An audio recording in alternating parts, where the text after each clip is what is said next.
Is letting us down as the Gusii community. I'm just saying that categorically here, that is letting us down.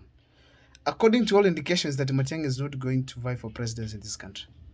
Probably he's afraid or there's a deal. Two things. He's afraid or there's a deal. And this is what we say. One of the reasons as to why Raila has been able to survive in the entire political regimes, in the entire political life yake, it's because he was smart enough to know that you don't get into a shoddy deal just like that kimalamala. You don't just amass wealth open like that kimalamala. You have to be smart so that you don't trap yourself.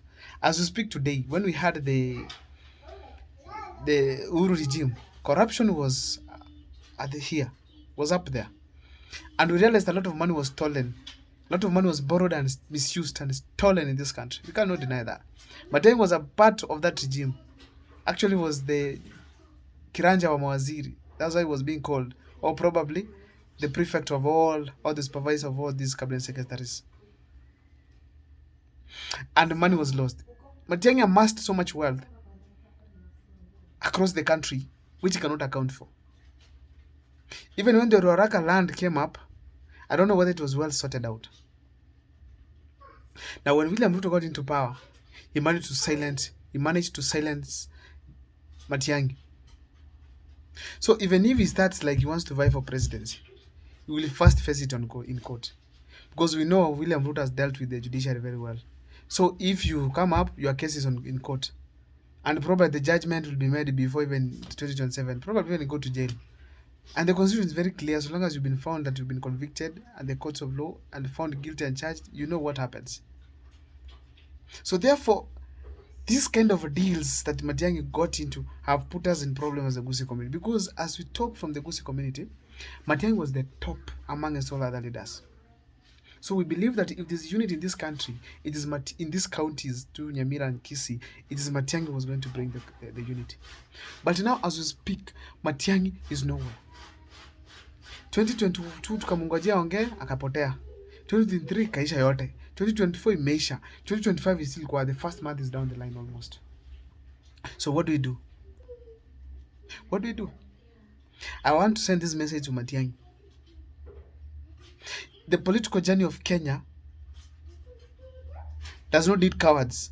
It needs leaders who believe they can manage. If there's anything you did that was wrong, clear yourself, bana. Come out to get arrested. You come out after our demonstrations.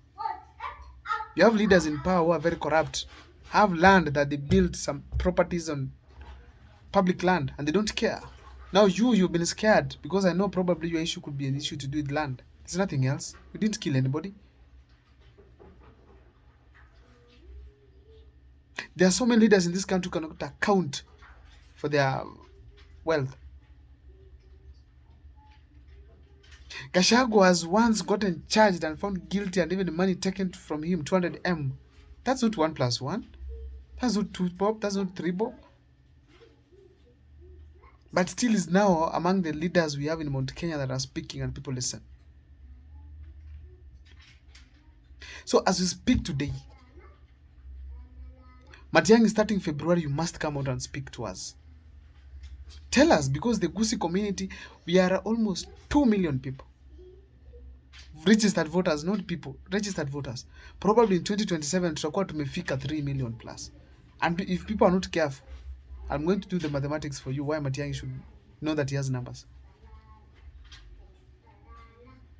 If you fail this time around,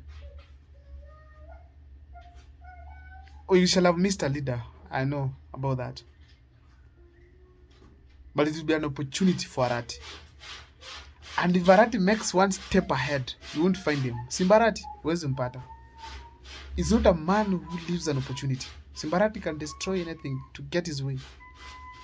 If he decides that's the thing, I'll do a video about Simbarati. But in the meantime, Matiang'i, if there's a day I was on a car heading to Nakuru, it was a matatu, and then a lady came in. I was actually sitting in front, and my driver Ongaga was there. Then we were just having siasa. The lady came and said, "But you guys from Kisii, mulipeleka wapi Matiang'i?" That is Kericho. In Nakuru, when I'm passing around to ask people, who do you think are leaders? Nyinyi tupea Matiang'i. In Kisii here, it is Matiang'i everyone is talking about. People are waiting for an option that is able to deliver for this country. An option that will be able to deliver. Underline the word deliver. Someone who can be able to deliver for this country. But now, Matiang'i that everyone is projecting is missing in action. Is he afraid of these arrests that occur? You have money, you're a billionaire. Come to the field. Present yourself. Start from scratch, because who left you are no longer there.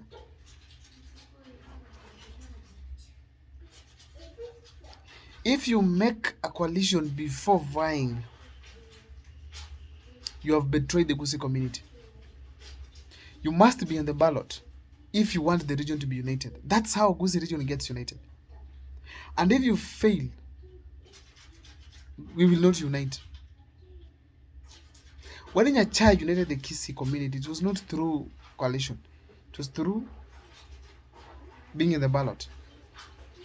On the ballot, he vied for presidency in 2002.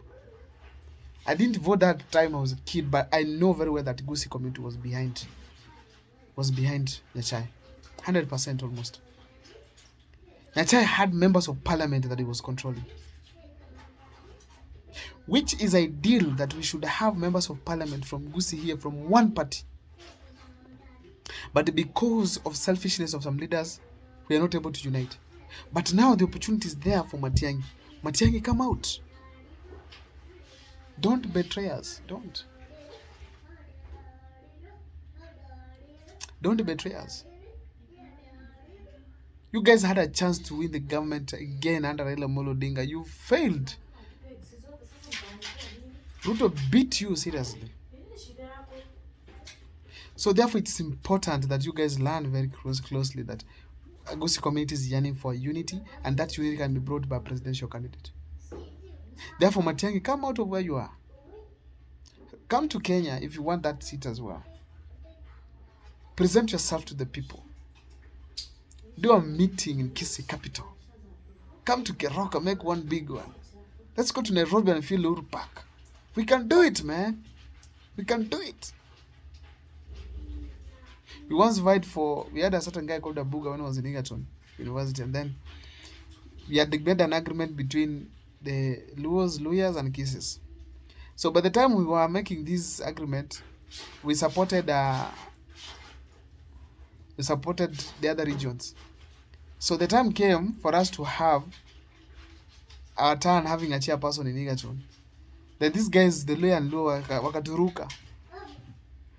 We told Abuga tunaenda tukiendanga nayo. And that's how we won the seat. Present your idea to the people. People listen to you and vote for you. There's no fear. Matiang'i, come out.